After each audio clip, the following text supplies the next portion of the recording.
नीव निहाईअ जा ढकियो को न ढकीं, जर जेरे छॾी त कीअं पचंदा था। संधी कुंभारां कन करी जा ॻाल्हड़ी। नीव निहाईअ जीअं ढकियो को न ढकीं, जर जेरे छॾी रछ पचंदा कीअं। तूं पुण करेज तीअं जीअं कुंभार करन कमसीं। नवनि लफ़्ज़नि जी माना। नीव माना मोहब्बत जो नातो। निहाई माना कुंभर जे थावन पचाइण जी खूरी या भट्ठी। ॼर माना सेक तव या तपश। ॼेरो माना बाहि जी ॼिभी, बाहि जो भंभट या बाहि जो शोलो। करी जा माना कजांइ। रछ माना थाम।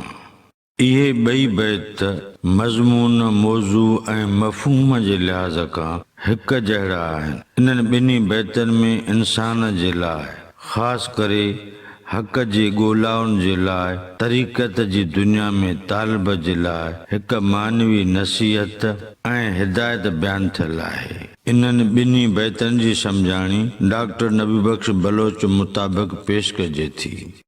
नीव निहाईअ जा ढकियो को न ढकीं, जर जेरे छॾी त कीअं पचंदा था। संधी कुंभारां कन करी जा ॻाल्हड़ी। डॉक्टर नबी बख्श बलोच हिन बैत जी सम्झाणी हीअं लिखे थो।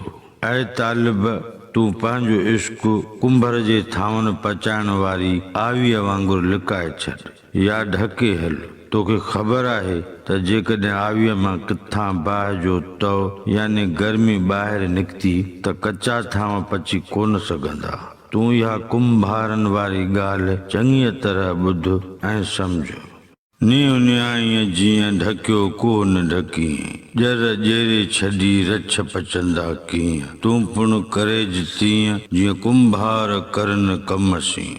डॉक्टर नबी बख्श बलोच हिन बैत जी सम्झाणी हीअं लिखे थो।